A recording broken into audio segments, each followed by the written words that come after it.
عید سعید غدیر عید اللہ الاکبر ہمارے آگے ہے، اس مناسبت سے مولا کی نصرت کے لیے اور ان کے بدخواہوں کا منہ کالا کرنے کے لیے حدیث شریف غدیر کے متعلق کچھ مختصر عرائض آپ کی خدمت میں عرض کرتے ہیں، اور ہمارا موضوع ہے حدیث غدیر پر اشکال۔ حدیث غدیر پر کتوں کی بکنے کی آوازوں کو خاموش کرنا اور کتوں کو غدیر کے کنارے سے دور بھگانا ہے۔ تو عزیزو، پہلا اشکال جو ہوتا ہے وہ سند پہ ہوتا ہے۔ میں نے آپ کو پچھلے لیکچر میں بتایا کہ ان کے بڑے بڑے محدثین بے شرمی کے ساتھ بغیر کسی دلیل کے آتے ہیں اور کہتے ہیں حدیث غدیر یہ تو رافضیوں نے بنایا، یہ تو رافضیوں نے روایت کی ہے، بڑے علماء کسی نے تو روایت ہی نہیں کی، یہ تو حدیث ہی ضعیف ہے، یا حدیث ہے ہی جھوٹی، یا موضوع ہے، یا کذب ہے۔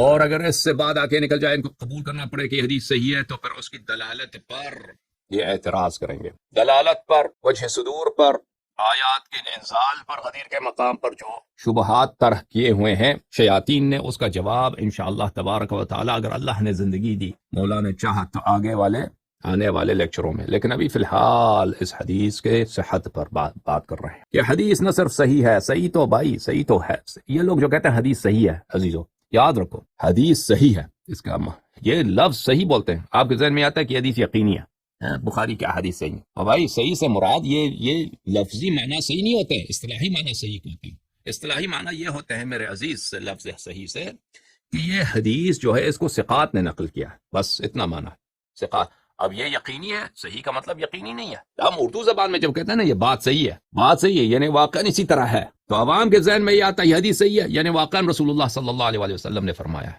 حالانکہ اس طرح نہیں ہے۔ حدیث صحیح کی تعریف ان کے نزدیک کیا ہے؟ یقینی نہیں ہے۔ حدیث صحیح کا مطلب یہ ہے کہ اس کو ثقات نے نقل کیا ہے اور اس کے سند میں کوئی انقطاع نہیں ہے۔ اب وہ اس میں سے کسی کو یقین آتا ہے یا نہیں آتا، وہ حدیث صحیح کی کیا ہے کہ وہ تعریف میں نہیں ہے، بلکہ حدیث صحیح خبر واحد میں اس کا شمار ہے، یعنی ایک آدمی نے دوسرے نے تیسرے سے تیسرے نے چوتھے نے پانچویں سے پانچویں نے چھٹے سے نقل کیا ہے، تو اسے یقین کا کہا آتا ہے۔ یقین آتا ہے؟ بالکل یقین نہیں آتا، اسے یقین نہیں آتا، اور اسی لیے وہ خود کہتے ہیں کہ ہم تعبداً اس کو قبول کرتے ہیں۔ تعبداً کیسے قبول کرتے ہیں؟ آئے نفر سے، اچھی بات ہے، لیکن ہم کہتے ہیں کہ حدیث غدیر صحیح ہے لفظی معنوں میں، یعنی جس طرح ہم کہتے ہیں صحیح ہے یعنی یقینی ہے، یعنی کہتے ہیں یقینی ہے، واقعاً رسول اللہ صلی اللہ علیہ وسلم نے یہ فرمایا ہے، نہ یہ کہ ہمیں تعبداً اس کو قبول کرنا پڑتا ہے۔ اچھی بات ہے، تو اس کو ہمیں ضرورت نہیں ہے کہ مخالفین کے کتب سے ثابت کریں، مخالفین کے علماء کے اقوال سے ثابت کریں، ان کے اعترافات سے، یہ کوئی ضروری نہیں ہے۔ ہمارے اپنے پاس کتب ہیں، ہماری کتب ان کے کتب سے ہزاروں مرتبہ لاکھوں مرتبہ بہتر۔ اچھا، حدیث شریف غدیر یقینی ہے، متواتر ہے، صحیح ہے بالمعنی الخاص نہ بالمعنی الذی، بالمعنی الاصطلاحی۔ یہ کتاب ہے میرے عزیزو سیر اعلام النبلاء تالیف الذہبی الناصبی، اور اس کے نصب کے ہمارے پاس دلائل بہت زیادہ ہیں، اس کے ناصبی، اس شخص کے ناصبی ہونے کے دلائل بہت زیادہ ہیں۔ ابھی آ جائے گا آج انشاءاللہ تبارک و تعالیٰ کے ناصبی کیسا کٹر ناصبی۔ چاپ مؤسسۃ الرسالہ۔ اچھا، ہم مخالفین کے کتب سے ہمیں حاجت نہیں ہے کہ ہم ثابت کریں، لیکن ہم ثابت کرتے ہیں، اس لیے کہ جو لوگ بک بک کرتے ہیں ان کے بک بک کو خاموش کرنے کے لیے سوٹی وہی ہونی چاہیے جو ان کو کام دے، سوٹی ہونی چاہیے جو ان کو کام دے۔ اگر ایسے سوٹی سے ان کو ماریں جس پہ ان کا اثر نہ ہو، ان کے چمڑے پہ اثر نہ ہو، تو فائدہ نہیں ہے نا۔ اور ایسے سوٹی سے ان کو بگا کہ جس سوٹی کا ان کو خوب درد ہوتا ہے، تو وہ درد جو ہوتا ہے ان کے اپنی نواسب سے، کے کتب سے۔ یہ کتاب سیر اعلام النبلاء جزء السادس عشر، چھاپ مؤسسۃ الرسالہ۔ یہاں پہ صفحہ نمبر 431 میں حافظ عمر ابن احمد ابن عثمان ابن شاہین البغدادی کا ذکر ہے۔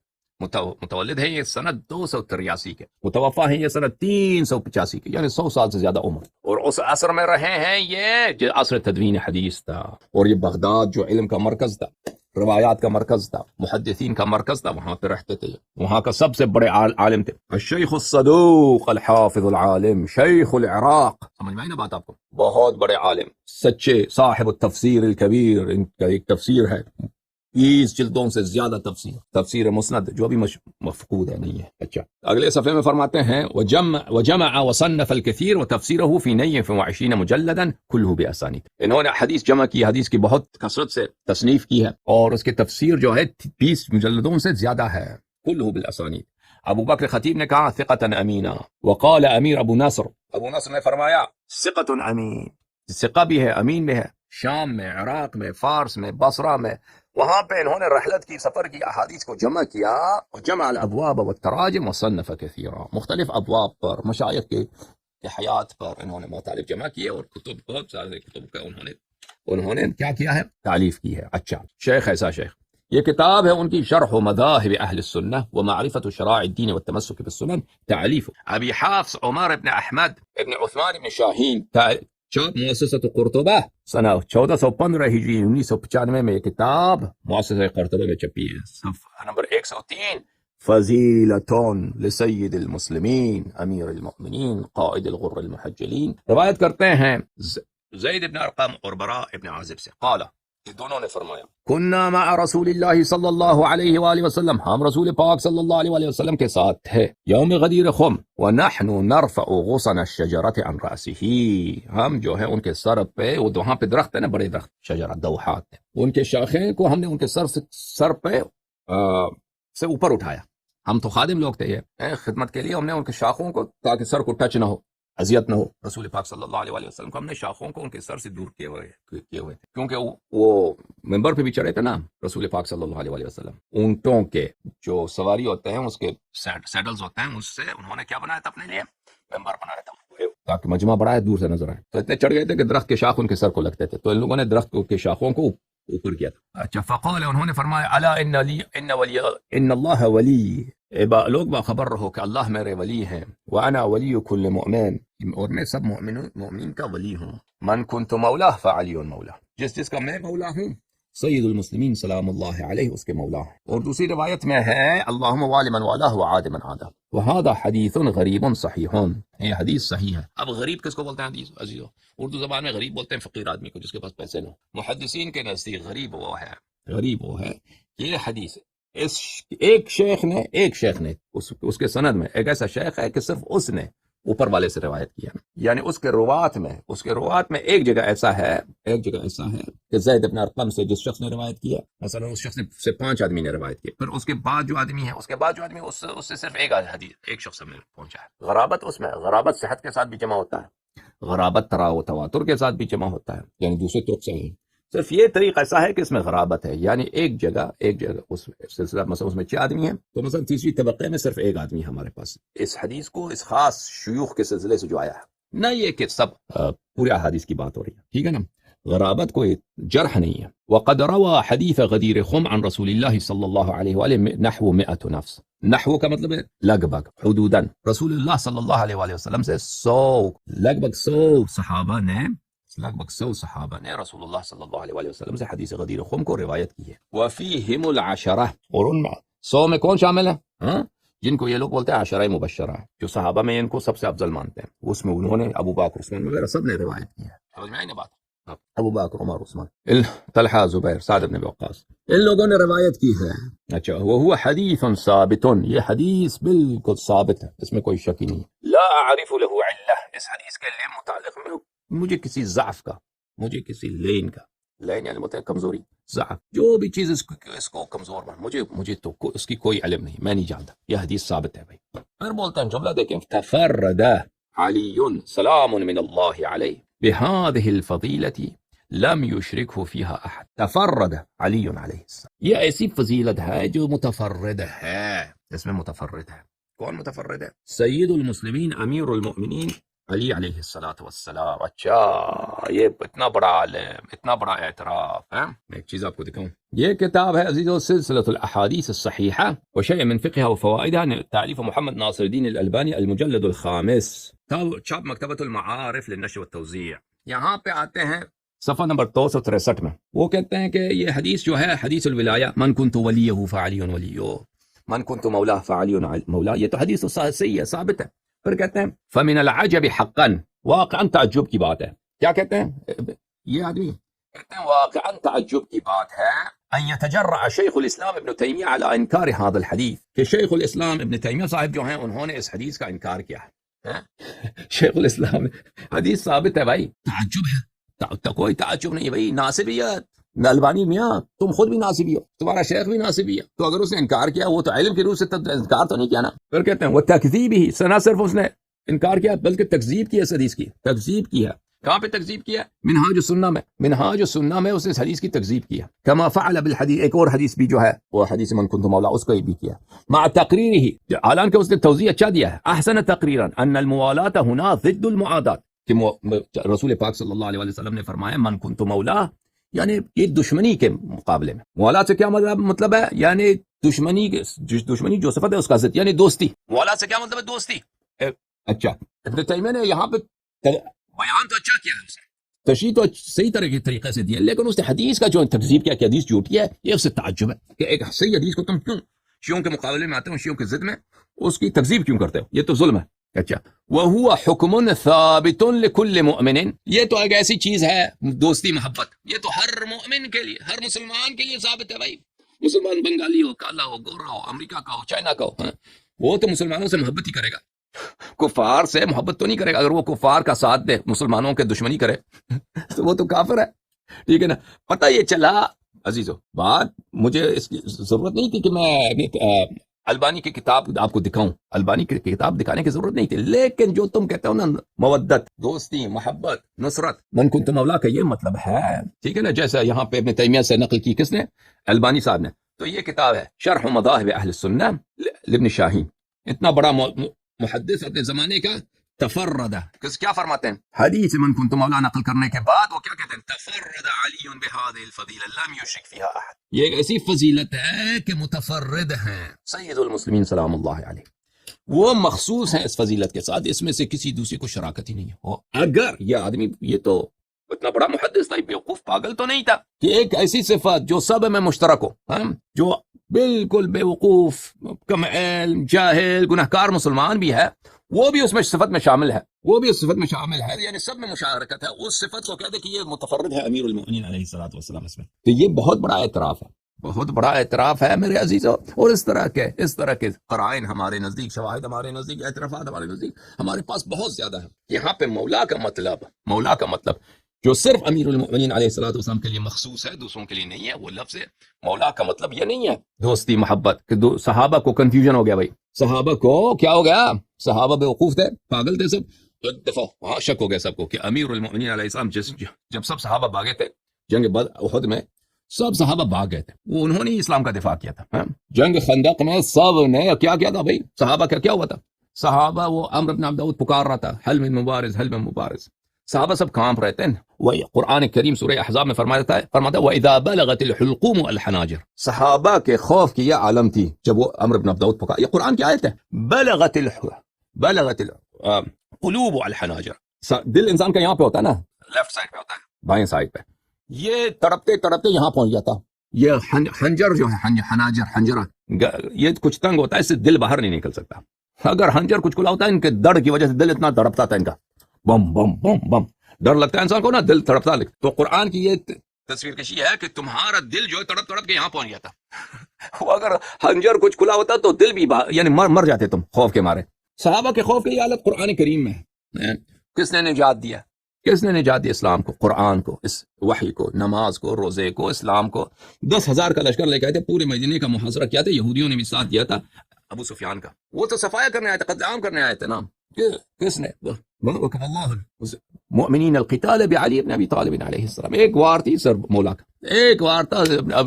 اب تو جہنم حاصل ہو گیا، کفار کو شکست ہو گئی، سب بھاگ گئے. تو وہی صحابہ، اب یہ پاگل تھے، ان صحابہ کو شک ہو گیا کہ یہ بھئی ہماری دشمن ہے، یہ ہمارے دشمن ہے، یہ اسلام کا مخلص نہیں ہے آدمی. کیا حرکت ان سے سرزد ہوئی ہے بھائی. کوئی بات بھی کرو نا اچھی. وہ تو ہم دلالت پہ بات کریں گے آگے جا کے انشاءاللہ تفصیل سے. تو وہ یہ کہتے ہیں کہ صحابہ کو شک ہو گیا کہ بھئی یہ دشمنی ہے کچھ، یہ اسلام کا مخلص نہیں ہے یہ آدمی، یہ دشمنوں کے ساتھ ہے. تو رسول پاک صلی اللہ علیہ وسلم نے یہ شک دور کرنے کے لیے کہ نہیں، یہ آپ کا دوست ہے، جس کا میں دوست ہوں، میں تو سب مسلمانوں کا دوست، یہ بھی آپ کا دوست، یہ بھی ان سب کا دوست ہے، آپ کا دوست ہے. تو یہ تو بھئی جس سے رسول پاک صلی اللہ علیہ وسلم دوستی رکھتا ہے، وہ تو سب مسلمان دوست ہیں، ہے کہ نہیں؟ عقل ہونی چاہیے. آپ کہتے ہو کہ آپ، ہمیں اور آپ میں اختلاف ہے. ہم کہتے ہیں جس سے رسول پاک صلی اللہ علیہ وسلم کو دوستی ہے اور جس سے دشمنی ہے، ہم کہتے ہیں آپ اس سے دوستی و دشمنی نہیں رکھتے. لیکن بہرحال آپ مسلمان ہی کہتے ہیں کہ ہم اس سے دوستی رکھتے ہیں. یہ تو سب مسلمانوں کا حاصل ہے.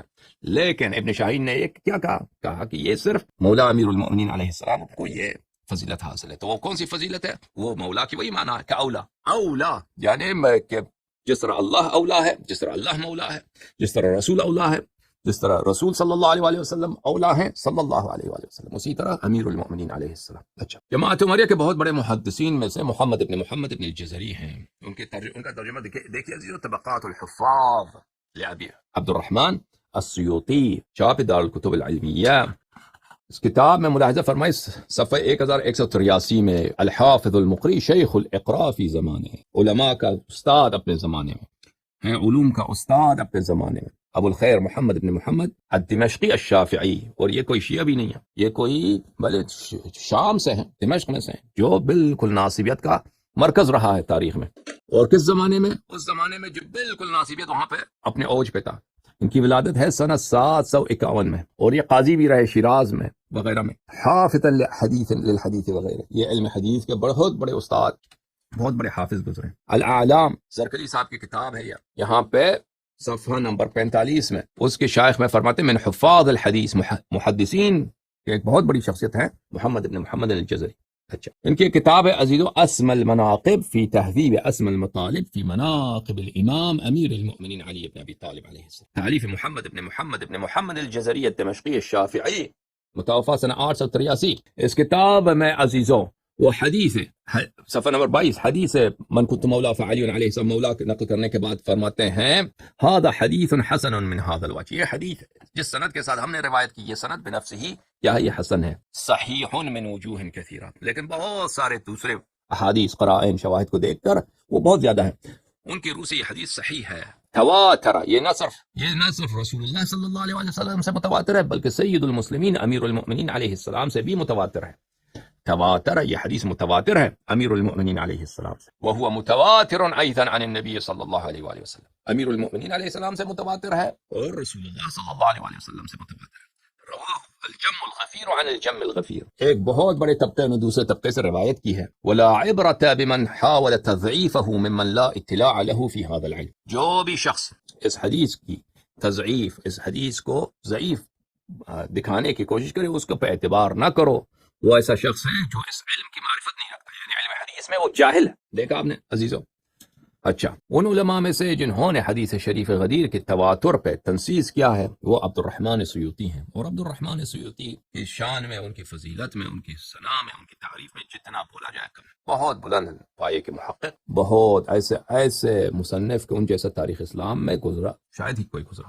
1194 کتب ان کی کتب کے فہرست میں ہے، اور سب علوم میں استاد، اور بالخصوص فن حدیث میں جماعت عمریہ میں ان کے زمانے کا کوئی عالم ہی نہیں ہے۔ کون؟ عبد الرحمن سیوطی خود کہتے ہیں کہ ہمارے دور میں جتنے حدیث ہیں میں نے ان سب کا حفظ کیا ہوا ہے، 2 لاکھ حدیث مجھے حفظ ہیں، اور کہتے ہیں اس کے علاوہ اگر اور حدیث میرے ہاتھ آتے تو وہ بھی میں حفظ کرتا، لیکن مجھے نہیں لگتا کہ اب دنیا میں 2 لاکھ کے علاوہ ہمارے دور میں، یہ 10ویں صدی کے عالم ہے، 10ویں صدی، تو ہمارے زمانے میں کوئی اور اس کے علاوہ بھی کوئی حدیث ہو۔ اور ان کی تصنیف ہے جمع الجوامع، جس کو متقی ہندی نے تبویب کیا ہے ابواب فقہ پر، اور اس کا نام رکھا ہے کنز العمان۔ جمع الجوامع سب سے بڑا مجموعہ ہے حدیث کا جماعت عمریہ کے نزد۔ ملاحظہ فرمائیے، یہ کتاب ہے ان کی حیات پر، تالیف ایاد خالد الطباع، طبع دار القلم بدمشق، سنہ 1996 میں۔ یہاں پہ سیوطی کے کتب کا لسٹ، ان کے فہرست الف با کی ترتیب سے کہ آداب الملوک سے شروع ہوتا ہے، صفحہ نمبر 314، اب چلتا جاتا ہے صفحہ نمبر 405 پر، یعنی 90 صفحے سے زیادہ۔ آخری کتاب اس محقق کو جو ملا 1194، الیواقیت فی الحروف، یعنی تقریباً 1200 کتابیں ان کی۔ اچھا، یہ کتاب ہے الکواکب السائرہ بعیان المئۃ العاشرہ، تالیف الشیخ محمد بن محمد الغزی، متوفى سنہ 1061، چھاپ دار الکتب العلمیہ، جلد نمبر 1۔ یہاں پہ زندگی نامہ ہے شیخ عبد الرحمن سیوطی، صفحہ 227 میں، کہتے ہیں شیخ العلامہ الامام المحقق المدقق المسند، عالم حدیث، الحافظ شیخ الاسلام ہے السیوطی، صاحب مؤلفات الجامعہ والمصنفات النافعہ، شیخ الاسلام کے نام سے پکارا ہے۔ یہاں پہ اگلے صفحے میں فرماتے ہیں ان کے اپنی حیات میں ان کی کتابیں مشہور ہو گئی تھیں، حجاز میں، شام میں، وہ خود مصر میں رہتے تھے لیکن ان کی کتابیں سب بلاد میں مشہور ہو گئی تھیں، حلب میں، روم میں، مغرب میں، ہند میں، یمن میں، دیکھیں ہند تک ان کی اپنی حیات میں، ان کی اپنی زندگی میں ان کی کتابیں پہنچ گئی تھی۔ اتنی بڑی بات، اس زمانے میں تو کتابوں کو لے کے آنا وہ تو بڑا مشکل کام تھا۔ اور پھر فرماتے ہیں وَكَانَ فِي سُرْعَةِ الْكِتَابِ وَالتَّعْلِيفِ آیَةً كُبْرَى من آیات اللہ تعالی، سرعت تعلیف میں اور کثرت تعلیف میں ایک معجزہ ہے جناب سیوطی، اور صحیح فرماتے ہیں، بہت بہت عجیب شخصیت السیوطی. پھر فرماتے ہیں کان اعلم زمانہ بعلم الحدیث و فنونہ، اپنے زمانے میں علم حدیث اور فنون حدیث میں سب سے بڑے عالم جماعت عمریہ کے کون تھے؟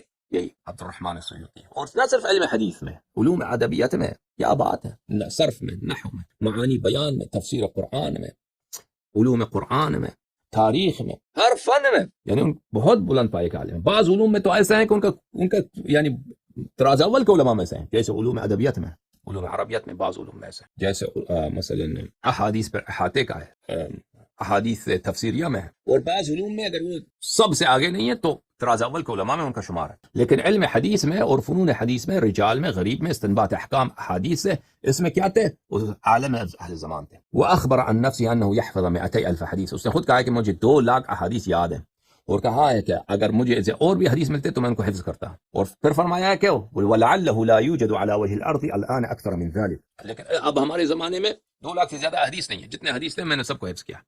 یہ شذرات الذهب ہے فی اخبار من ذهب لابن عماد الدمشقی المجلد العاشر چھاپ دار ابن کثیر. یہاں پہ حافظ ابو بکر سیوطی کے متعلق فرماتے ہیں، عبد الرحمن السیوطی کے متعلق، كان اعلم اہل زمانہ بحدیث العلوم وفنونہ، اپنے زمانے کے علم حدیث کے سب سے بڑے عالم کون تھے؟ سیوطی. سیوطی اپنے زمانے کے بلکہ تاریخ کے راز اول کے علماء میں ان کا شمار، اور محدثین میں، اور کوئی شک ہی نہیں ہے کہ ان کے علم پر کسی کو کوئی سوال ہی نہیں. یہ ان کی کتاب ہے قطف الازہار المتناثرہ فی الاخبار المتواترہ، تالیف عبد الرحمن السیوطی. انہوں نے اس کتاب میں متواترہ احادیث کو جمع کیا ہے. یہ کتاب چھپی ہے سنہ 1405 میں. اچھا، صفحہ نمبر 227 میں، 277 حدیث نمبر 102، حدیث من کنت مولا فعلی مولا. احادیث متواترہ پہ اس کو کہتے ہیں کہ بھلے یہاں پہ میں متواترہ ہے، اور وہاں پہ 20-30 صحابی کا اسم لاتے ہیں کہ ان سے یہ حدیث منقول ہے. ٹھیک ہے نا، یہ عبد الرحمن السیوطی. اس کے علاوہ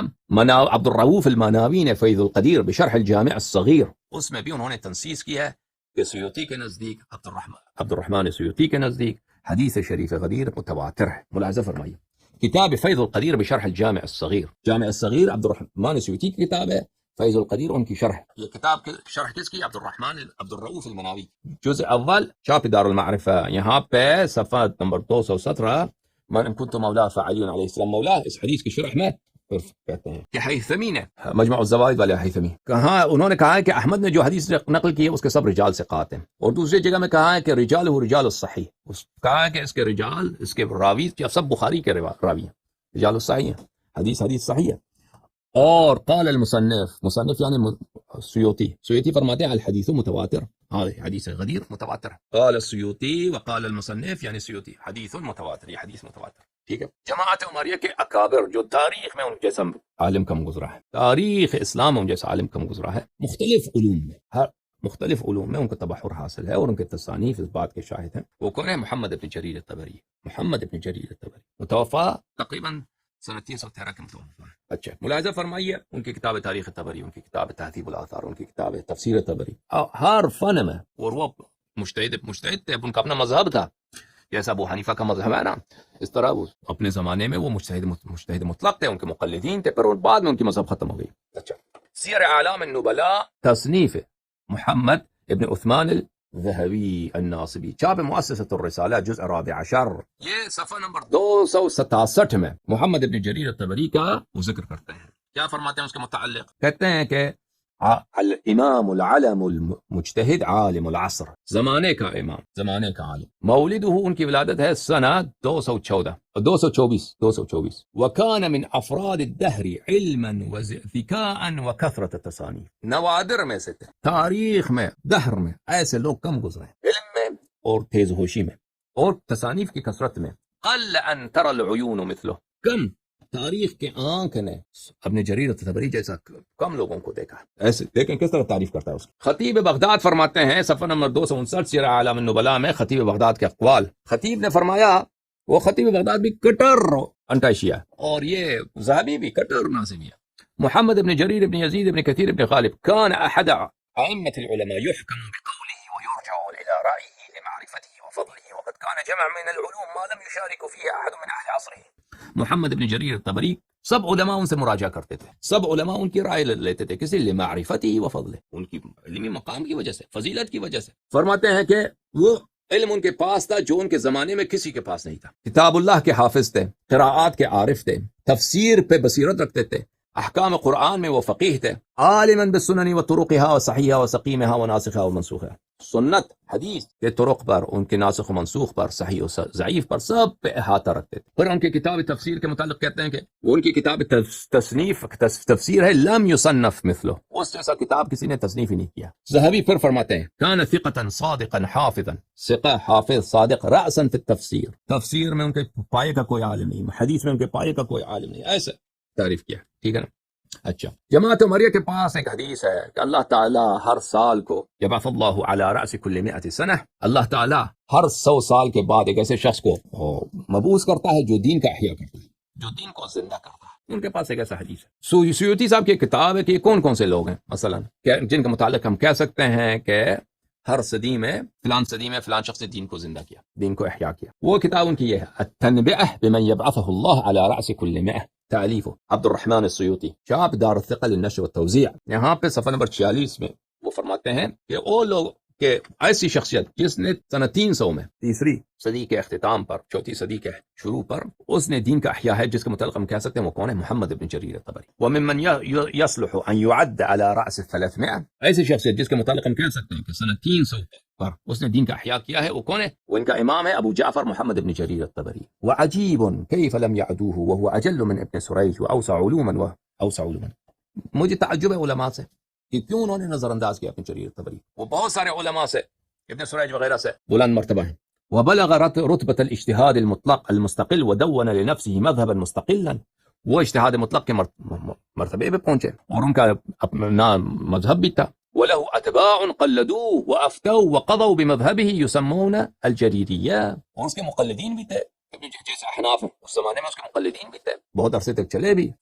قضات ان کے فتوے کے مطابق، ان کے مذہب کے مطابق فتوے دیتے تھے، حکم کرتے تھے، لوگ ان کی تقلید کرتے تھے، اور مفتی حضرات ان کے مذہب کے مطابق فتوے دیتے تھے. وکان اماما فی کل علم من القراءات، علم قراءات میں وہ امام، تفسیر میں وہ امام، حدیث میں وہ امام، فقہ میں، اصول میں، اقوال الصحابہ تابعین میں، عربیت میں، تاریخ میں. نووی نے فرمایا اجمعت الامہ علی انہ لم یصنف مثل تفسیرہ.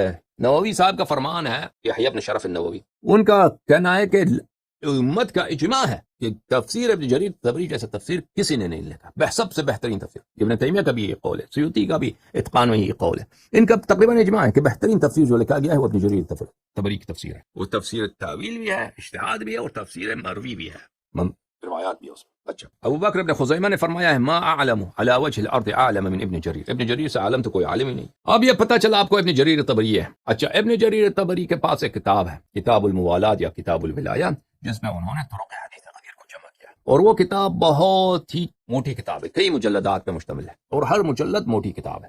سمجھ میں آ رہی نا بات آپ کو؟ اور یہ صرف انہوں نے اس لیے لکھا ہے کہ طرق حدیث غدیر کو انہوں نے جمع کیا، اور اس میں خطبہ غدیر بھی ہے.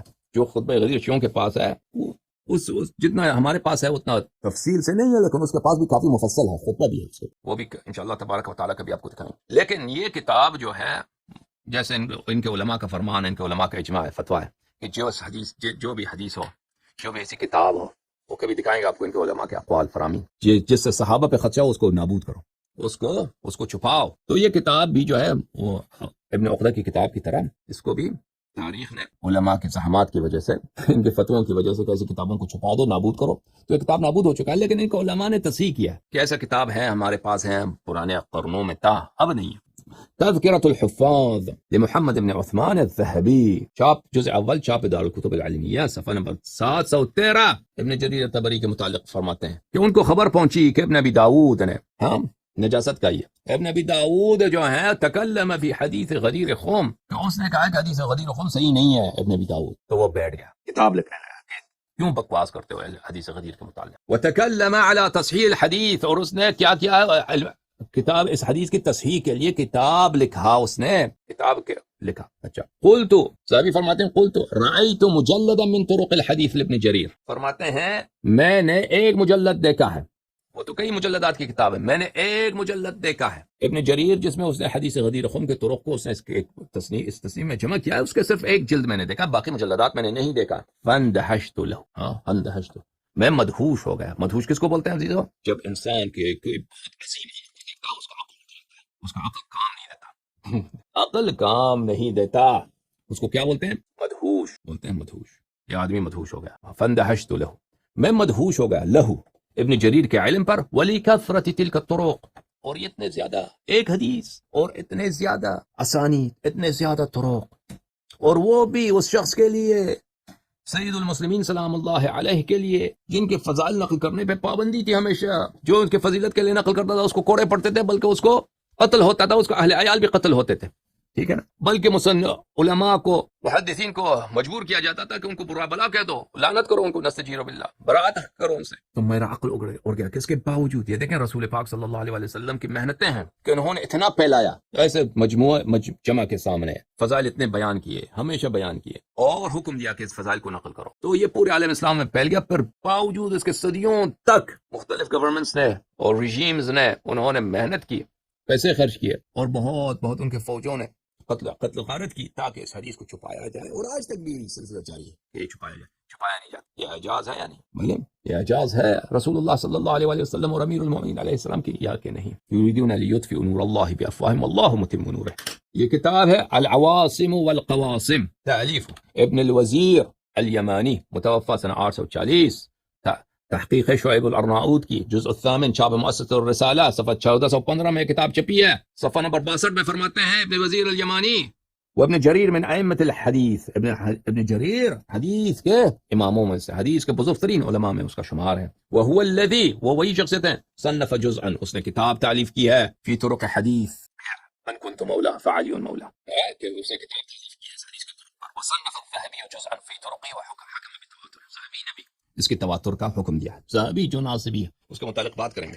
الکتاب البدایہ والنہایہ، کتاب کون سے بھائی؟ البدایہ والنہایہ، تالیف ابن کثیر، جزء الرابع عشر، 14واں مجلد، سنہ 1419 میں کتاب چھپی ہے. ابن جریر الطبری، صفحہ 846 میں ابن جریر الطبری کا ذکر. اس کے بعد صفحہ نمبر 849 میں ابن کثیر الدمشقی فرماتے ہیں وقد رأیت له کتابا، میں نے ایک کتاب دیکھا ہے ابن جریر کا، جمع فیہ احادیث غدیر خم فی مجلدین ضخمین، دو موٹے موٹے جلد، دو موٹے موٹے جلد میں نے دیکھے. یہ کتاب اس کی جلد سے زیادہ ہے، اس نے دو موٹے جلد دیکھے اس کے، ابن جریر طبری کے. اس نے جمع کیا طریق حدیث غدیر خم کے طرق کو جمع کیا. اس کے پاس یہ بھی کتاب ہے، کتب کتابا جمع فیہ طرق حدیث الطیر، حدیث متواتر حدیث الطیر. اللہم، اے اللہ، رسول پاک صلی اللہ علیہ وسلم نے دعا کی، ایتینی بحب خلقک الیک یاکل معی هذا الطیر، تیرے نزدیک جو سب سے پیارا ہے، سب سے محبوب ہے، اللہ، اے اللہ تیرے نزدیک جو سب سے پیارا ہے، سب سے محبوب ہے،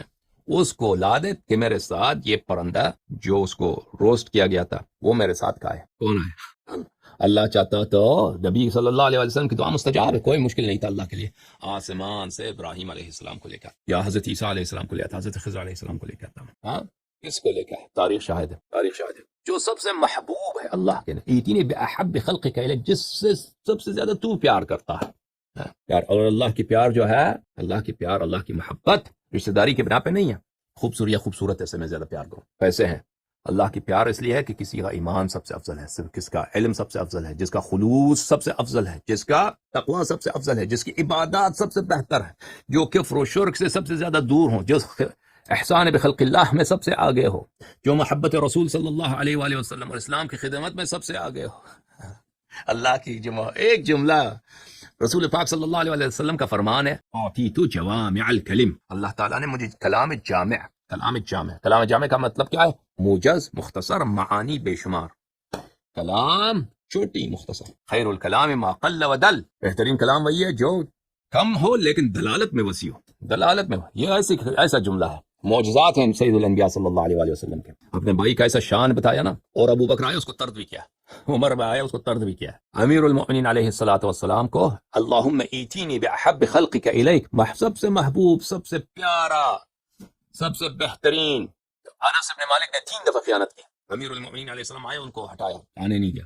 وہ خادم تھا نا. تیسری مرتبہ رسول پاک صلی اللہ علیہ وسلم نے پکارا کہ انس تم کیا غداری کر رہے ہو, آنے دو میرے بھائی. آئے اور انہوں نے پرندہ کھایا. یہ حدیث متواتر ہے بھائی, اس کی دلالت پہ کبھی بات کریں. تو اس پہ بھی اس نے کتاب لکھی ابن جریر طبری نے. یہ کتاب ہے تہذیب التہذیب, یوسف ابن کمال المزی کی کتاب ہے تہذیب الکمال. اس کو انہوں نے حافظ ابن حجر عسقلانی نے اس کو مختصر کیا ہے تہذیب التہذیب کے نام سے. یہ جزء سابع ہے, چاپ حیدرآباد دکن سنہ 1326 میں. یہاں پہ صفحہ نمبر 339 میں بلی ذکر حدیث الموالات النفر سماهم وقد جمعهم. ابن جریر نے حدیث موالات کو من کنت مولا کو فی مؤلف, ایک مؤلف میں جمع کیا ہے اضعاف من ذکر, بلے بہت زیادہ طرق سے. وصححہ, اس کو صحیح کیا. اسی طرح ابو العباس ابن عقدہ نے 70 اور اس سے زیادہ صحابیوں سے اس حدیث غدیر کو نقل کیا ہے. ابن عقدہ کے متعلق ہم پہلے بات کر چکے ہیں. تو ثابت ہو گیا کہ ابن جریر طبری کے نزدیک بھی حدیث شریف متواتر ہے. ان علماء میں سے جنہوں نے حدیث شریف غدیر کے تواتر پہ تنصیص کیا ہے اور نواسب, کٹر نواسب میں ان کا شمار ہے, وہ کون ہے؟ وہ ہے محمد ابن عثمان ابن قائماز الذهبی الناصری. ان کے پہلے میں ان کے نسب آپ کے ان کے اپنے علماء کی کتب سے, بلکہ بہت زیادہ ہے ان کے دلائل, بلکہ ان کے علماء کی شہادت سے میں آپ کو ثابت کر دوں کہ یہ آدمی ہے ناصبی. یہ کتاب ہے سل النضال بالاشیاخ واہل الکمال فہرس الشیوخ, تالیف عبد السلام ابن القادر بالسوادہ, چاپ دار الغرب الاسلامی سنہ 1417 میں کتاب چھپی ہے. یہاں پر صفحہ نمبر 181 میں احمد ابن محمد ابن صدیق الغماری کے متعلق, احمد ابن الشيخ محمد بن صديق الغماري الحسني الشيخ الحافظ يعد من اكبر المحدثين اليوم بالديار المغربيه. ہمارے زمانے میں, یعنی پچھلی صدی کے بعد ہے. احمد ابن محمد ابن صدیق الغماری محقق تھے, کیا محقق, محدث تھے, کیا محدث. تالیفات ان کے دیکھیے, واہ سبحان اللہ, بہت بلند پائے کے محدث گزرے پچھلی صدی میں. یعنی یہ البانی وغیرہ ان کے سامنے کچھ بھی نہیں. یا حبیب الرحمن الاعظمی, اعظم گڑھ کے جو بہت بڑے محدث ہیں, ان کے سامنے کچھ بھی. ان کی تالیفات دیکھیے, ان کے تصانیف وہابیوں سے بہت ان سے ان کی نہیں بنتی, لہٰذا عالم اسلام میں ان کی تصانیف کی اتنی شہرت نہیں ہے. لیکن یہ مالکیہ, فقہ مالکیہ سے تعلق رکھتے ہیں,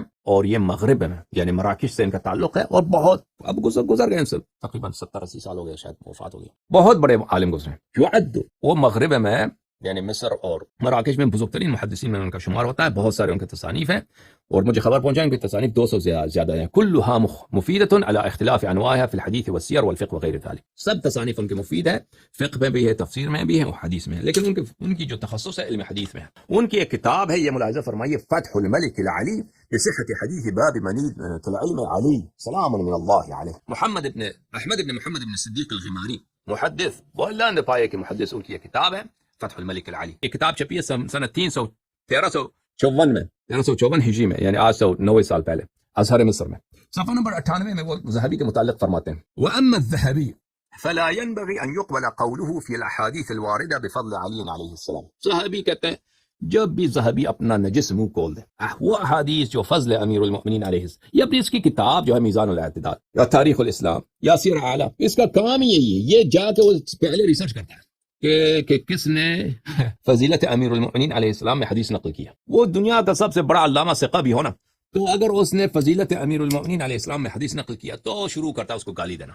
اس کا کہتا ہے, اس کا پہلے نام لے کہتا ہے, پر کہتا ہے یہ تو رافضی, یہ تو ہے ہی ضعیف, یہ تو ہے ہی جھوٹا, یہ ہے ہی کذاب. اس کو گالی دو تاکہ تابد کوئی حدیث امیر المؤمنین علیہ السلام کی صحت میں کہ فضیلت میں صحیح نہ رہے. اس کا طریقہ کار یہی ہے اس وہابی کا, اور جماعت عمریہ کے تمام تقریباً محدثین کا یہی طریقہ کار رہا ہے. یہ نواسب اکثر و بیشتر یہ نواسب ہے. ان کے میں نے کہا نا, میں جب ان کے حدیث کے اصول آپ کے بیان کروں گا تو آپ کی خدمت میں, تو پھر ان کے پاس کوئی حدیث ہی نہیں بچے گی اگر اللہ نے زندگی دی. اور میں اس طریقے سے بیان کروں گا کہ وہ احمد ابن حنبل کو بھی قبر سے زندہ کریں, یحییٰ ابن معین کو بھی قبر سے زندہ کریں, علی ابن المدینی کو بھی قبر سے زندہ کریں, ابن حجر عسقلانی کو بھی لے کے آئیں, بخاری مسلم ذہبی کو بھی لے کے آئیں, وہ اس کو چارہ نہ کر سکیں میری باتوں کا. اس دلائل کے ساتھ لے کے آؤں. کہتے ہیں کہ یہ جو ہے ذہبی جب بھی بات کرے, فلا ينبغي يقبل قوله في الاحاديث الوارده بفضل علي عليه السلام. ذہبی جب بھی امیر المؤمنین سلام اللہ علیہ کے فضیلت میں کے بارے میں, کے حدیث کے بارے میں کوئی بات کرے تو اس کی بات نہ مانا کرو. وہ آدمی متعصب ہے, وہ آدمی ناصبی ہے, وہ علم سے نہیں بولتا, وہ دشمنی کی روح سے بولتا ہے.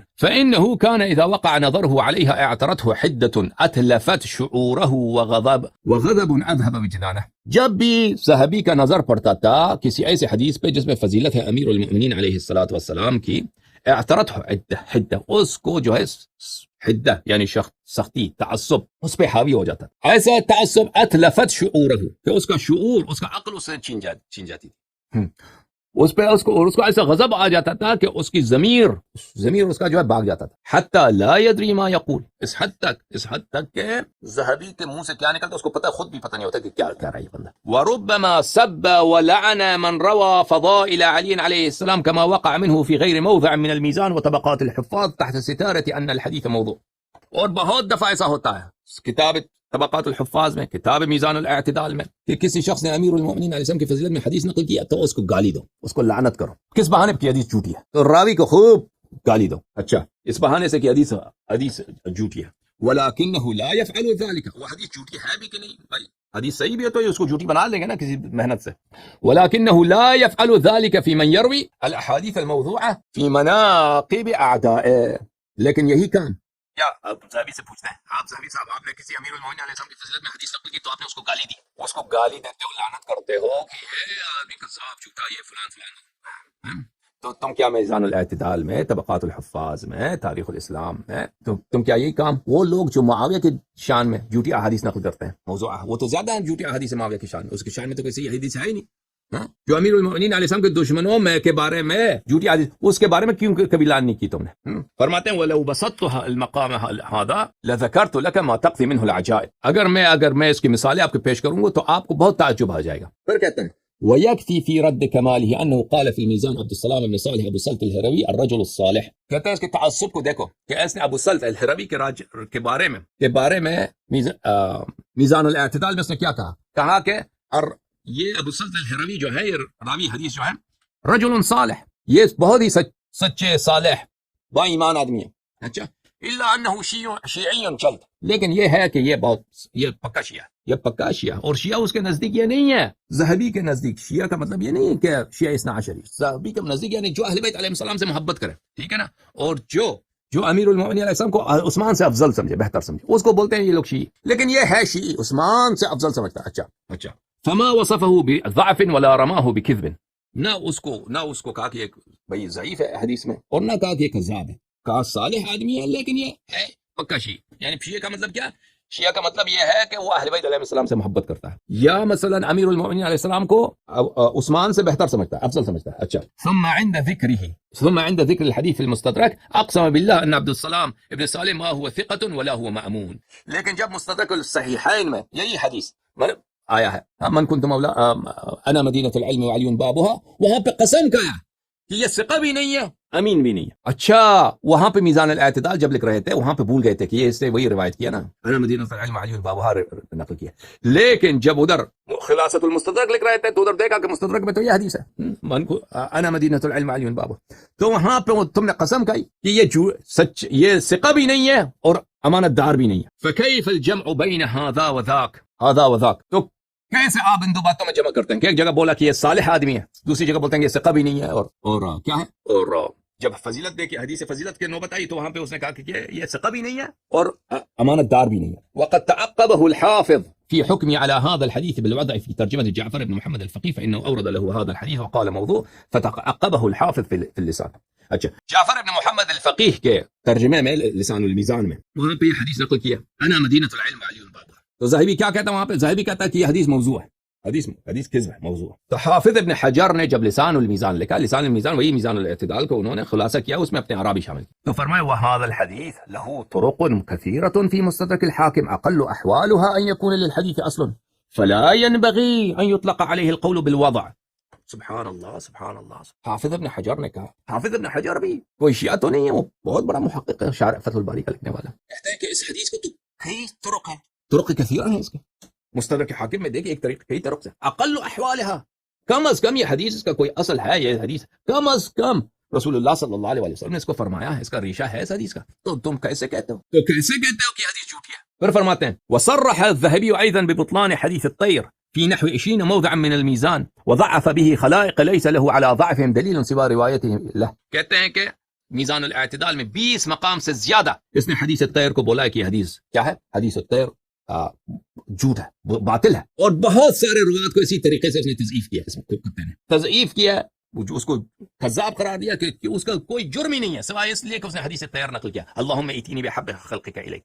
اچھا، پھر جب ثم لم يجد بدا من اعترافه لكثرة الطرق التي تغلبت على نسبه فصرح بثبوته في تذکرۃ الحفاظ. پھر اس کے بعد آ کے تذکرۃ الحفاظ میں اس نے خود اعتراف کیا کہ حدیث طاہر یہ صحیح ہے، متواتر ہے. تو بے دین آدمی، تم نے وہاں پہ لسان الاعتداد میں خلائق کو تم نے ضعیف کر دیا، خلائق کو تم نے کذاب قرار دیا حدیث طاہر، پھر آخر میں آ کے خود تم اعتراف کرتے ہو ہے کہ حدیث طاہر متواتر ہے. تو ذہبی ناصبی اپنے نصب کے باوجود اس کو اعتراف کرنا پڑا ہے کہ حدیث غدیر کیا ہے، حدیث غدیر متواتر ہے. اب حدیث غدیر کی طرف آئیں گے انشاءاللہ تبارک و تعالی. ہم نے ثابت کیا آپ کے لیے مختصار کے ساتھ کہ ذہبی کتنا ناصبی ہے. اگر ہم اس بات کو طول دیں نا ذہبی، اور ذہبی بہت بلند پائے کا، اس کا بڑا اثر ہے. یعنی محدثین سب اس کے اقوال کے محتاج، اس کے فتاوا، اس کے آراء کے محتاج، اس کے فتاوا کی روح سے تضعیف و تسقیم ہوتی ہے. بھائی اگر ہم اس بات کو چھیڑا نا ذہبی کے ناصبیت کا اور تعصب کا، یہ بہت بڑا سلسلہ ہے، لیکن ہم نے اختصار کے ساتھ انہی کے کتب سے ثابت کیا. اچھا، یہ دیکھنے کے بعد اب آتے ہیں ذہبی کون ہے، ذہبی کا کیا مقام ہے ان کے نزدیک، کیا مدح و ثنا ہے ذہبی. عزیزو، یہ کتاب ہے طبقات الحفاظ، ابو عبد الرحمن السیوطی کی کتاب، چھاپ دار الکتب العلمیہ، صفحہ یہ کتاب چھپی ہے 1402 1983 میں دار الکتب العلمیہ بیروت میں. یہاں پہ صفحہ نمبر 581، ترجمہ نمبر 1144. الذہبی، ذہبی کون ہے؟ سیوطی صاحب فرماتے ہیں الذہبی امام ہے ان کا، حافظ، محدث العصر، زمانے کا محدث، خاتمۃ الحفاظ، ان جیسا ان کے بعد کوئی حافظ آیا ہی نہیں. مورخ الاسلام، اسلام کے مؤرخ، فرد الدہر، زمانے کا، روزگار، تاریخ اسلام کا ایک اکلوتا، ایک نادر شخص، جیسا کم نظیر شخص، جیسا کوئی ہے نہیں. والقائم بأعباء هذه الصناعة، جو یہ صناعت حدیث کے جو سب علوم ہے انہی کے سہارے پہ کھڑا ہے، انہی کے سہارے پہ کھڑا ہے. کس کے سہارے پہ؟ ذہبی کے سہارے. اگلے صفحے میں کہتے ہیں کہ حکیہ، روایت ہے ابن حجر عسقلانی سے، شیخ الاسلام ابن حجر سے، شربت ماء زمزم لأصل الى مرتبة الذهبي في الحفظ. ابن حجر سے روایت ہے کہ میں مکہ گیا تھا، مکے میں ماء تبرکن، زمزم کے پانی سے اس نیت سے پیا کہ مجھے اللہ وہی رتبہ دے حفظ میں، بلے حفظ حدیث میں، فنون حدیث میں، روایت میں جو ذہبی کا رتبہ ہے. پھر فرماتے ہیں والذی اقولہ، کہتا میری جو رائے ہے، سیوطی کی جو رائے، ان المحدثین الان فی الرجال وغیرها من فنون الحدیث على 4. محدثین سب عیال ہیں، محتاج ہیں، متقی ہیں، معتمد ہیں، اعتماد کرتے ہیں، ان کا سب بھروسہ ہے 4 شخصیتوں پر علوم حدیث میں. 4 شخصیتوں پر کون ہے؟ ایک یوسف ابن کمال مزی ہے، ایک محمد بن عثمان ابن قیماز الذهبی ہے، ایک حافظ ابو الفضل العراقی عبد الرحیم ابن الحسین العراقی، اور ایک حافظ علی احمد ابن علی ابن حجر العسقلانی. یہ 4 شخصیتیں ہیں جن پہ ہمارا بھروسہ ہے. اچھا، یہ کتاب ہے الوافی بالوفیات، تألیف الصفدی، چھاپ دار احیاء التراث العربی، الجزء الثانی، صفحہ نمبر 114. ذہبی محمد ابن عثمان ابن قیماز الذهبی. اور اس کے متعلق کیا فرماتے ہیں؟ حافظ لا یجار. قیماز جو ہے نا، اس کا اصل ترکمن میں سے تھا، ترکمن قوم سے تھا اس کا اصل، لیکن یہ رہتا تھا شام میں، اس کی ولادت ہے شام کی، اس کی وفات سنہ 748 کی. ذہبی ابن تیمیہ کی وفات سنہ 728 کی، حافظ ابن حجر کی وفات سنہ 852 کی. اور شام جو تھا علم کا بڑا مرکز رہا ہے، خصوصاً علوم حدیث کے لیے. اس کے متعلق، اور شام میں ہونے کی وجہ سے جو ان پہ شام ہمیشہ وہ نواسب کا مرکز رہا ہے. تو اب بھی فلسطینی بڑے ناصبی ہوتے ہیں. یہ جو ہے شام میں ہونے کی وجہ سے ان پہ نصب جو ہے، نصب کا اثر بہت زیادہ ہے. حافظ لا یجارا ولافظ لا یبارا، اتقن حدیث الحدیث ورجالہ ونظر الى له احواله وعرف تراجم الناس. یہ ایسا حافظ ہے کہ اس کا کوئی مثال نہیں ہے علم حدیث میں، رجال میں، غیر میں. بہرحال ان کی تعریف بہت کرتے ہیں. کہتا ہے میں اس کا شاگرد ہوں، میں نے اس کے ساتھ شاگردی ہے کی ہے، اس سے میں نے بہت سیکھا ہے. له ذریۃ باقوال الناس ومذاهب الائمه من السلف وارباب المقالات. اس کو تمام مذاہب پہ عبور حاصل ہے اور دوسرے علماء کے کیا رائے ہیں سب اس کو پتہ ہے.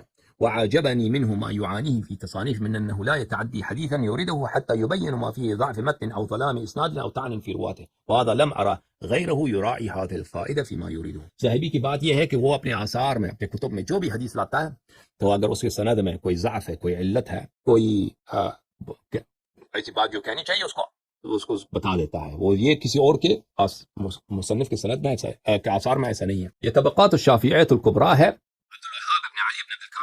سبکی کبیر جو علی ابن عبدالکافی ہے، سبکی جو خاندان سبکی ہیں وہ علی ابن عبدالکافی اور قاضی قضات جو گزرے ہیں، یہ ان کے بیٹے ہیں، ان کے فرزند ہیں. الجزء التاسع، ان کے خاندان میں بہت سارے عالم گزرے ہیں سبکیوں کے خاندان میں. اچھا، یہ صفحہ نمبر 100 میں ذہبی صاحب کے متعلق کرتے ہیں. شیخنا استاد، یہ اس کے شاگرد ہیں، محدث العصر، پر اس کی بڑی تعریف کرتے ہیں. اچھا، تو زیادہ اس کی تعریف اب ذہبی کی تعریف کی ضرورت نہیں ہے، بس کیا کہیں. وہ یہ کتاب ہے البدر الطالع، شوکانی صاحب کی، جزء ثانی، چھاپ دار الکتب الاسلامی، یہ صفحہ نمبر 110 ذہبی کے متعلق، صفحہ نمبر 111 جميع مصنفاته مقبولة مرغوب فيها، اس کے تمام مصنفات بہترین ہیں. رحل الناس لأجلها وأخذوا عنها وتداولوها وقرأوها وكتبوها في حياته، اس کے کتابوں کے لیے، اس کے اپنے حیات میں، اپنے وہ جب زندہ تھا، اس مختلف دور دور علاقے سے لوگ آتے تھے اس کے کتاب لینے کے لیے، نسخے بنانے کے لیے. وطارت في جميع بقاع الارض، تمام زمین میں اس کی کتاب پھیل گئی اس کے اپنے حیات میں. فبالجملہ فالناس في تاريخ من أهل عصره فمن بعدهم عيال عليه ولم يجمع أحد في هذا الفن كجمعه ولا حرره كتحريره. تاریخ سے مراد ہے علم رجال، علم حدیث. تاریخ سے کیا مراد ہے؟ علم حدیث کے روات کی تاریخ. ذہبی کے زمانے سے لے کر آج تک سب لوگ ذہبی کے محتاج ہیں علم حدیث میں. بھلے اور ذہبی جیسا کسی نے اس طرح اس نے جمع کیا ہے، تحریر کیا ہے، کسی نے جمع تحریر نہیں کیا، اور اس کی کتابیں بھی بہت ہیں. اچھا، یہ ذہبی بھائی تعصب بھی میں نے ثابت کیا ان کا، اور ان کا بلند مرتبہ علم میں، بالخصوص علم حدیث میں بھی وہ آپ کو دکھایا. یہ کتاب ہے ان کی سیر اعلام النبلاء، چھاپ مؤسسۃ الرسالہ، جزء الثامن، 8ویں مجلد، سنہ 1996 میں چھپی ہے. یہ ترجمہ ہے صفحہ نمبر 332 میں. المطلب ابن زیاد، بخاری نے بھی روایت کی اس سے، نسائی نے بھی، ابن ماجہ نے بھی. اچھا، اس میں پھر صفحہ 334 میں انسی المطلب ابن زیاد سے وہ ایک حدیث نقل کرتے ہیں اپنی سند کے ساتھ. اخبرنا محمد بن یعقوب الاسدی، محمد ابن الحنفیہ فلان فلان نے جابر کے پاس ہم تھے، تو جابر میں وہاں کے ساتھ، وہاں پہ جابر کے گھر پہ ہم تھے، جابر ابن عبداللہ الانصاری. وہاں پہ زین العابدین سید الساجدین علی ابن الحسین سلام من اللہ علیہما وآلہما تھے، محمد ابن الحنفیہ تھے، ابو جعفر تھے، ابو جعفر منصور الدوانقی. منصور الدوانقی اس زمانے میں خلیفہ نہیں تھا، وہ بھی تھے. فدخل رجل من اهل العراق، اس وقت ایک شخص عراق سے آیا تھا. فقال انشدك بالله الا حدثني ما رايت وما سمعت من رسول الله صلی اللہ علیہ وآلہ وسلم. تو اس نے قسم دیا جابر کو قسم دیا کہ میں تجھے اللہ کی قسم دیتا ہوں ایک حدیث نقل کرو جو تو نے رسول پاک صلی اللہ علیہ وآلہ وسلم سے سنا ہے. تو سب یہ جو ہیں جابر کے گھر میں جو جمع ہے یہ شیعوں کا مجموعہ ہے. محمد حنفیہ ہے، ٹھیک ہے نا، زین العابدین علیہ السلام ہے، منصور الدوانقی وہ بھی شیعہ تھا، وہ شروع میں شیعہ تھے سب لوگ، بعد میں یہ لوگ بدبخت بن گئے. بنی عباس کا جو دعوت تھا وہ دعوت دیتے تھے اہل بیت کی طرف. بہرحال وہ دعوت ان کی کہانی بہت لمبی ہے. كنا بالجحفة بغدير خم، ہم جحفہ میں غدیر خم میں تھے. وثم ناس كثير من جهينة ومزينة، وہاں پہ لوگ بہت زیادہ تھے عرب کے مختلف قبائل سے. قبیلہ جہینہ کے بہت سارے حجاج ہمارے ساتھ تھے، مزینہ کے بہت سارے حجاج ہمارے ساتھ تھے، قبیلہ بنی غفار ان کا بہت سارے لوگ ہمارے ساتھ تھے، ٹھیک ہے نا. فخرج علينا رسول اللہ صلی اللہ علیہ وآلہ من خبائن او فسطاط، رسول اللہ صلی اللہ علیہ وآلہ وسلم ایک پردے یا ایک پوشیدہ مقام یا ایک جو کیا بولتے ہیں اردو میں ٹینٹ، خیمے سے باہر نکل آئے. فاشار بيده ثلاثا، اپنے ہاتھ سے 3 دفعہ انہوں نے اشارہ کیا. فاخذ بيد علي رضی اللہ تعالی عنہ، انہوں نے امیر المؤمنین علیہ السلام کے ہاتھ کو پکڑا اور کہا من كنت مولاه فعلی علیہ السلام مولا، تو جس کا میں مولا ہوں امیر المؤمنین علیہ السلام اس کا مولا ہے. اچھا اب یہ حدیث نقل کی کس نے؟ ذہبی نے نقل کرنے کے بعد کہا هذا حدیث حسن، یہ حدیث اس سند کے ساتھ حسن ہے. عال جدا، یعنی اس میں علو حدیث یہ ہے کہ اس میں مراتب میں سلسلہ روات کی تعداد کم ہے، روایت کی میں سلسلہ روات جتنا کم ہو اتنا ہی بہتر ہوتا ہے، سلسلہ روات بہت کم ہے. ومتنه فمتواتر، اما اس کا متن کیا ہے؟ متواتر ہے، ٹھیک ہے نا. اتنے بڑے ناصبین ہیں، اس نے بھی اعتراف کیا یہ حدیث متواتر ہے. اچھا، ایک دوسری مقام پہ اس نے اعتراف کیا ہے حدیث غدیر کے تواتر پر. یہ کتاب تذکرۃ الحفاظ، جزء الثانی، چھاپ دار الکتب العلمیہ. یہاں پہ محمد ابن جریر طبری کے حیات پہ وہ لکھتے ہیں، پھر وہ اگلے صفحے پہ جا کر ولما بلغه ان ابن ابي داود تكلم في حديث غدير خم عمل كتاب الفضائل وتكلم على تصحيح الحديث. جب ابن جریر کو خبر پہنچا کہ ابن ابی داود نے نجازت کایا ہے اور حدیث غدیر کے متعلق اس نے بکواس کی ہے، اس کو ضعیف بولا ہے، تو اس نے کتاب حدیث غدیر خم لکھا. تو کہتے ہیں قلت رأيت مجلدا من طرق تلك الحديث، میں نے ایک مجلد دیکھا ہے سر اس حدیث کے طرق کا جو ابن جریر نے لکھا ہے. فاندهشت له، یہ دیکھ کر میرا عقل ابن جریر پہ کہ علم پہ مدہوش ہو گیا. ولکثرت تلك الطرق، اور معاف کیجیے میں نے آپ کو دکھایا نہیں، یہ جب میں نے یہ طریقہ حدیث دیکھا ابن جریر کے پہ بھی میں مدہوش ہو گیا، میرا عقل اڑ گیا. اور لکثرت تلك الطرق، اور وہ طرق حدیث دیکھ کر میرا عقل اڑ گیا، ٹھیک ہے نا. یہ بھی اعتراف ہے تواتر کا کہ طریق اتنے زیادہ ہیں اس حدیث کے کہ اس ناصبی کے عقل اڑ گئے. جیسے احمد ابن صدیق الغماری نے فرمایا کہ یہ شخص جب احادیث اہل بیت علیہ السلام احادیث فضیلت دیکھتا ہے تو اس کو ایسا غصہ چڑھ جاتا ہے کہ اپنا ضمیر کھو جاتا ہے، اور اس کو ایسی اس کی حالت ہو جاتی ہے تو اس کا عقل کام دینا بند کر جاتا ہے، کہ حتیٰ کہ یہ بھول جاتا ہے کہ کیا کہہ رہا ہے۔ کس نے کہا ہوا؟ احمد ابن محمد ابن صدیق الغماری نے کہا، اپنے زمانے کے سب سے بڑے محدث نے کہا ذہبی کے متعلق، ٹھیک ہے نا۔ تو یہی حالت ہوئی اس کی جب اس نے ابن جریر کے کتاب کی ایک مجلد دیکھا، اگر دوسری تیسری مجلد بھی دیکھا تو یہ مر جاتا۔ عزیزو، یہ کتاب پھر ہے تذکرۃ الحفاظ الجزء الثالث، ذہبی صاحب کی، چھاپ دار الکتب العلمیہ، یہاں پہ صفحہ نمبر 162 میں۔ بھلے یہ ترجمہ ہے، زندگی نامہ ہے کس کا؟ امام المحدثین ابو عبداللہ محمد ابن عبداللہ ابن محمد ابن حمدوی ابن نعیم الضبی الطحمانی النیسابوری المعروف ابن البیع۔ اچھا، ابن البیع کے متعلق یہ وہی حاکم نیسابوری ہے ابن البیع۔ ابن البیع اس کے متعلق یہ کہہ رہے ہیں، اگلے صفحے میں اس کی زندگی نامہ میں، یہ صفحہ کون سا ہے؟ صفحہ نمبر 164 میں کہتے ہیں وَأَمَّا حَدِيثُ مَنْ كُنْتُ مَوْلَا فَلَهُ طُرُقٌ جَيِّدَةٌ۔ حدیث کنت مولا اس کے طرق جید ہے، اس کے طرق جید ہے، یعنی یہ صحیح متواتر ثابت حدیث ہے، کئی طرق ہیں اور طرق سب جید ہے۔ تواتر ہی کو بولتے ہیں کہ طرق کئی ایک ہوں، اگر طرق کئی ایک ہوں اور ہر طریق ضعیف ہو پھر بھی متواتر ہے، چاہے کہ طریق کئی ہوں تو ایک ہوں اور ہر طریق جید اور صحیح ہو۔ وقد افردت ذلك ايضا، اور اس ذہبی نے خود بھی ایک چھوٹا مجموعہ جمع کیا ہے حدیث غدیر کے طرق کا، وہ کتاب ہمارے پاس ہے۔ یہ کتاب ہے تاریخ الاسلام ووفیات المشاہیر والاعلام، تالیف الذہبی الناصبی۔ یہاں پہ حرف میم میں صفحہ نمبر 304 میں محمد ابن ادریس الشافعی، ان کے زندگی نامہ پر الامام العالم ابو عبداللہ الشافعی المکی المطلبی، اس کے متعلق، اس کے زندگی کے متعلق بات کرتے ہیں۔ اچھا، صفحہ نمبر 337 میں ان کا ایک واقعہ ذکر کرتے ہیں۔ حججنا مع الشافعی، راوی کہتا ہے کہ ہم شافعی کے ساتھ حج پہ گئے تھے، فمرتقى شرفا ولا هبط واديا الا هو يبكي وينشد۔ حج میں جاتے ہوئے شافعی کی حالت بڑی عجیب تھی۔ محمد ابن ادریس الشافعی شوافع کا جو امام ہے، اس کی حالت بڑی عجیب تھی، ہر قدم پہ اشک آتے ہیں، اس روتا ہے بیچارہ، چڑھائی پہ چڑھتے ہیں روتا ہوا جاتا ہے، چڑھائی پہ اترتے ہیں روتا ہے، اور یہ شعر اس کی زبان سے خطا نہیں ہوتی، یہ شعر پڑھتا جاتا ہے۔ کیا کہتا ہے؟ یا راکبا قف المحصب من منى واهتف بقاعد خيفها والناهذي صحرا اذا فاض الحجيج الى منى فاذا كملتطم الفرات الفائذ۔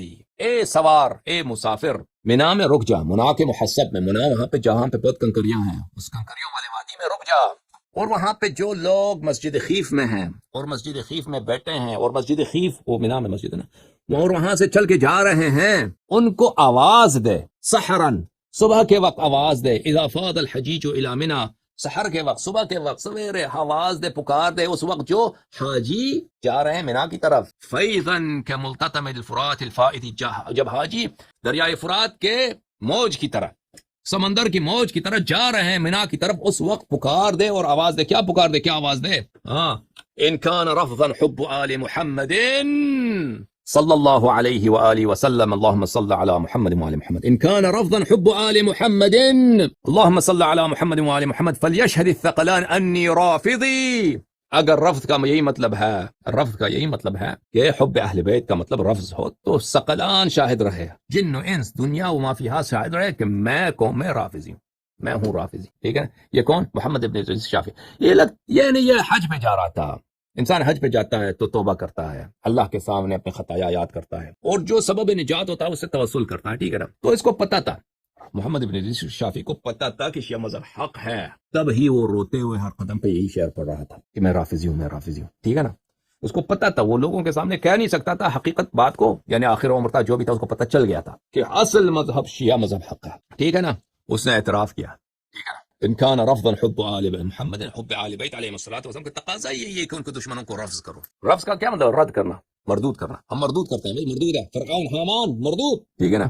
ثقلان شاہد رہے کہ میں رافضی ہوں۔ اچھا، وبهذا الاعتبار احمد ابن اسی وجہ سے احمد ابن عبداللہ اجلی نے شافعی کے متعلق کہا کان یتشیع وهو ثقہ۔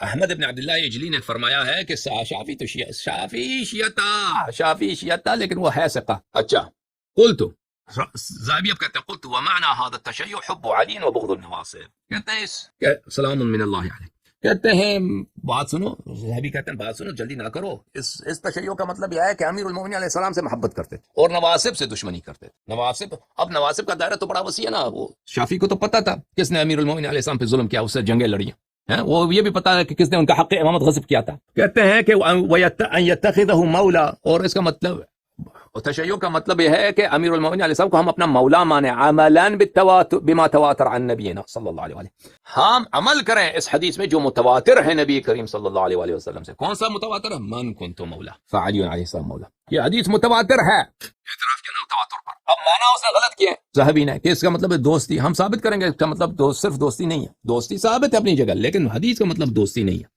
حدیث کا مطلب ہے اولا. اچھا ٹھیک ہے عزیزو، اسی مقدار پہ اکتفا کرتے ہیں. بہت میں نے بات کی ہے.